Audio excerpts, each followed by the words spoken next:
Hello all, welcome to success journey. UPPSC lecturer civil engineering के part 3 में आप सभी का स्वागत है। इसमें हमने इससे पहले 103 तक क्वेश्चन डिस्कस कर लिया था। इस पार्ट में हम लोग डिस्कस करेंगे 104 टू 125। तो चलिए स्टार्ट करते हैं वीडियो को और देखते हैं कि क्वेश्चन को। The strain energy stored in a simply supported beam flexural rigidity is EI due to the central concentrated load. Simply supported beam given है, सेंट्रल लोड गिवन है, कह रहा है कि स्ट्रेन एनर्जी कितना डेवलप होगा वो आप बताइए। फॉर्मूला आप लोग जानते हैं, m²/2EI इंटू dx होता है, इंटीग्रेशन 0 टू L। इसके लिए जो फॉर्मूला होता है वो होता है, अगर हम स्ट्रेन एनर्जी की बात करें तो W² L³ divide by 96 EI। तो ये डायरेक्ट फार्मूला है, इसमें कहीं भी कुछ कैलकुलेट करना चाहें तो आप सिंपली बेंडिंग मोमेंट कैलकुलेट करके उसका स्क्वायर टाइम्स करके उसको डिवाइड कर दीजिए 2EI से और इंटीग्रेट कर दीजिए 0 टू L के लिए, तो आपको यही आंसर मिलेगा, W² L³ divide by 96 EI। Next is in a moment area method the deflection of a point A. जिस पॉइंट से भी डिफ्लेक्शन निकालते हैं उसी पॉइंट से हम डिस्टेंस कैलकुलेट करते हैं, और अगर डिफ्लेक्शन कैलकुलेट कर रहे हैं तो m/EI डायग्राम का मोमेंट लेते हैं हमेशा। तो पहली बात तो मोमेंट ऑफ m/EI डायग्राम आएगा in between A and B. और मोमेंट कहाँ से लेना है ये किस पे डिपेंड करता है कि किस पॉइंट पे हमें डिफ्लेक्शन की वैल्यू फाइंड करनी है। तो ए पॉइंट पे डिफ्लेक्शन की वैल्यू फाइंड करनी है तो मोमेंट हम किस पॉइंट से लेंगे, ए पॉइंट से लेंगे, तो about point A. So option B will be the correct answer. Maximum number of steps in a flight, so maximum कितना होना चाहिए 12 और मिनिमम 3, तो 3 मिनिमम और maximum 12। Consider the following method of preservation of timber. Timber की preservation के लिए इनमें से कह रहे कौन सा डिक्रीजिंग ऑर्डर में है ऑफ द इफेक्टिवनेस, कितना इफेक्टिव होगा। तो जो सबसे ज्यादा इफेक्टिव है उसको हमें पहले लिखना है। तो सबसे पहले इफेक्टिव होता है प्रेशर इम्प्रीगनेशन, कि अगर हम प्रेशर के साथ अप्लाई करते हैं प्रिजर्वेटिव को तो उसको सबसे नंबर 1 पे रखा है यहाँ पे। सेकेंडली डिपिंग, अगर हम टिम्बर को डिप करते हैं सॉल्यूशन में तो वो सेकेंडली इफेक्टिव होता है इस ऑप्शन के according. And last one is brushing और स्प्रेइंग, ये सबसे कम इफेक्टिव होता है, तो सी इज द राइट आंसर। दूसरा एक और क्वेश्चन जो बहुत ही कॉमनली पूछा जाता है वो है फायर ट्रीटमेंट के लिए कौन सा प्रोसेस यूज होता है टिम्बर में। तो sir Abel process, sir Abel's process. ये क्वेश्चन बहुत बार पूछा गया है कि सर एबल्स प्रोसेस किसके लिए यूज होता है, for the fire treatment of timber. Next है in limit state method spacing of main reinforcement क्या कंट्रोल करता है। तो स्पेसिंग कंट्रोल करता है क्रैकिंग को, और मिनिमम रेनफोर्समेंट कंट्रोल करता है डिफ्लेक्शन को। ठीक है, तो मेन रेनफोर्समेंट यहाँ पूछ रहा है कि स्पेसिंग किसको कंट्रोल करता है, तो क्रैकिंग को। Next, which of the following rollers is suitable for the soil cement stabilization. Soil cement stabilization किसको करेंगे, किसके लिए करेंगे हम, जनरली हम करते हैं सैंड के लिए। तो सैंड के लिए आप देख सकते हैं इसमें से कौन सा यूज करेंगे, 6 फुट रोलर तो हम क्ले के लिए करते हैं। स्मूथ व्हील्ड रोलर और न्यूमेटिक टायर्ड रोलर, ये दोनों किसके लिए होता है, कोर्स ग्रेन्ड सॉइल जैसे कि ग्रेवल वगैरह इनके लिए। वाइब्रेटरी रोलर सैंड के लिए।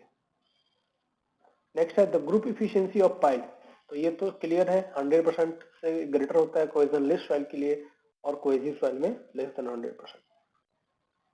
ये क्वेश्चन क्या है, the ratio of deflection of free end of a cantilever beam having a span L due to concentrated load W, 1/3 पे अप्लाई किया गया है, दूसरा 2/3 पे, तो इन दोनों के बीच में क्या डिफ्लेक्शन का रेशियो होगा। क्वेश्चन बहुत सिंपल है, इसको कैलकुलेट करने की जरूरत है।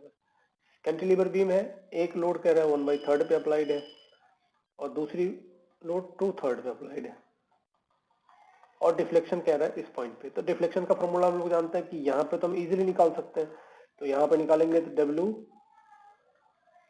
L³/3EI, ये हो गया डिफ्लेक्शन यहाँ का। और यहाँ का निकालने के लिए प्लस करेंगे स्लोप, स्लोप कितना होगा WL² times the distance, 2EI times the distance which is L/3 in this case. और सिमिलरली अगर इसके लिए निकालेंगे तो क्या हो जाएगा, सिर्फ L की वैल्यू चेंज हो जाएगी, और यहाँ पे L की वैल्यू हमें रखना है क्या, 2L/3। ये भी रिप्लेस करना आपको जरूरी है, यहाँ पे 2L/3 L के साथ रिप्लेस हो जाएगा। जब इसको आप सॉल्व करेंगे तो आंसर मिलेगा 2:7 का।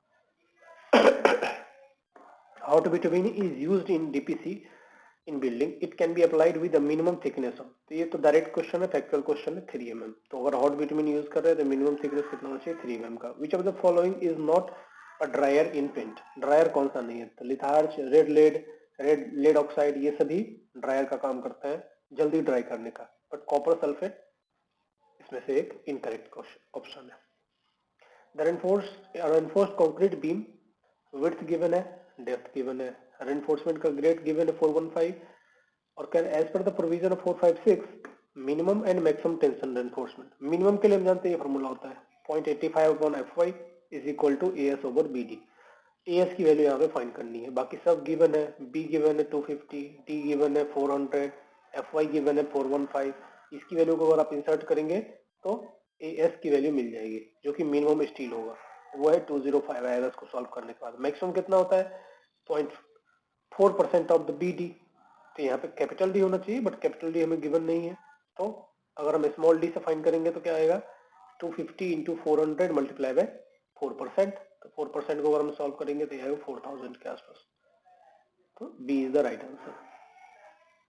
Next is the minimum number of observation well required to determine the permeability of a stratum in the field by pumping test.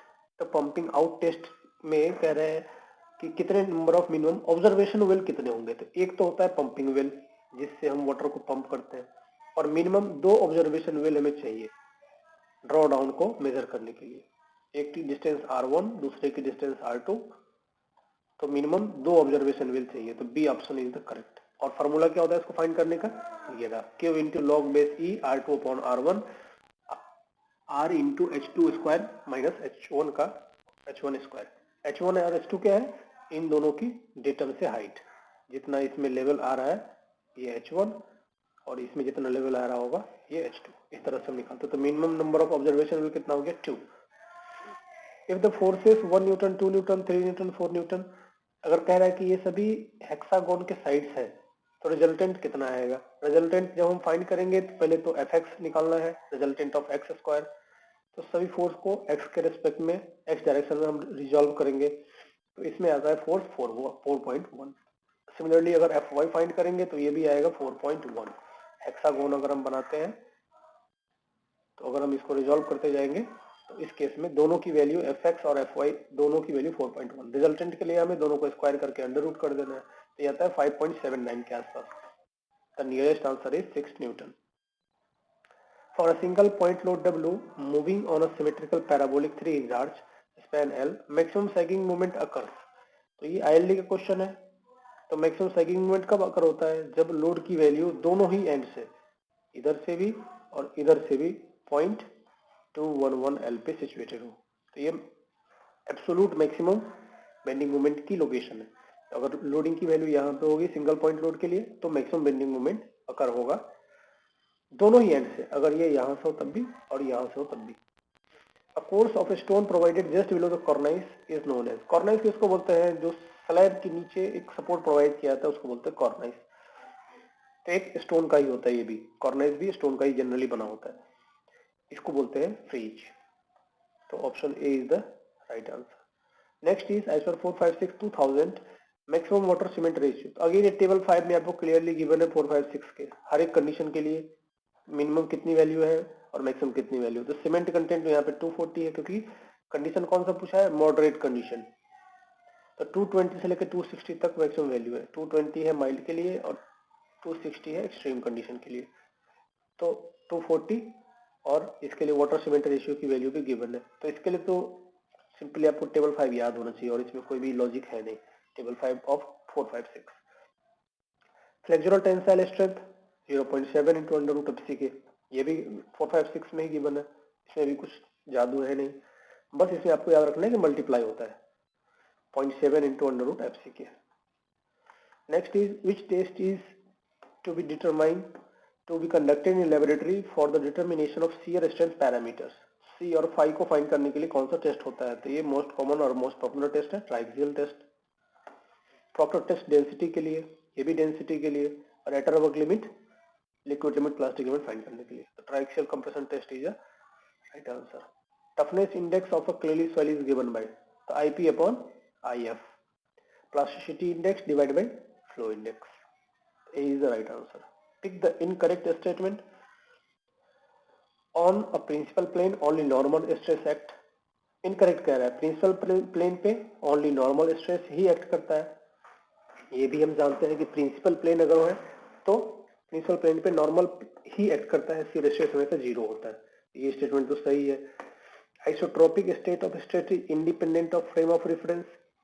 On the plane which carries the maximum shear stress the normal stress is zero.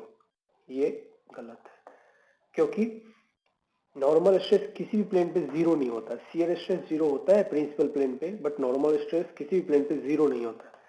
Morse circle से हम ये देख चुके हैं, ठीक है। तो इसलिए C is the incorrect answer. The critical activity has, critical activity, तो इसमें देखो maximum float none of the तो हो ही नहीं सकता। इसमें दो ऑप्शन है, मिनिमम फ्लोट और जीरो फ्लोट। तो इसमें क्या करना है आपको, फ्लोट की जब बात आती है तो फ्लोट इज, तो यहाँ पे जीरो फ्लोट। क्रिटिकल एक्टिविटी के पास क्या होगा, जीरो फ्लोट। दैट मीन्स कोई भी टाइम के साथ गैपिंग नहीं है, हमें जितने टाइम में खत्म करना है उतना ही टाइम हमारे पास अवेलेबल भी है। We do not have any extra time available. Next is a reinforcement provided in rectangular RCC beam, effective depth 500। कह रहा है कि कोई रेनफोर्समेंट बीम है और इफेक्टिव डेप्थ 500 है, in such that actual depth of network axis is 300 mm from the extreme fiber। अब effective depth 500 mm, XU की वैल्यू 300 mm गिवन है from extreme fibre. Fe415 steel है और वो भी कह रहा है कि स्टील ओनली टेंशन फेस में है, that mean single reinforced beam है। तो इट इज अ, इसके लिए हमें क्या करना है, simply XU max over D की वैल्यू फाइंड करनी है।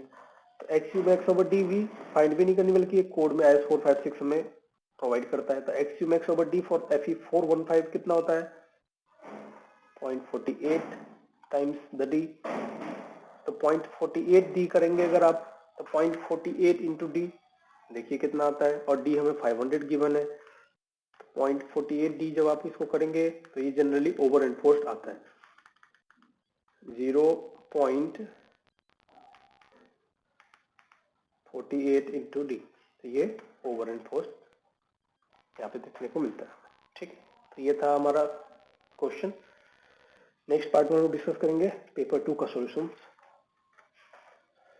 ओके, मिलते हैं हम लोग नेक्स्ट वीडियो में। Thank you all, thanks for watching.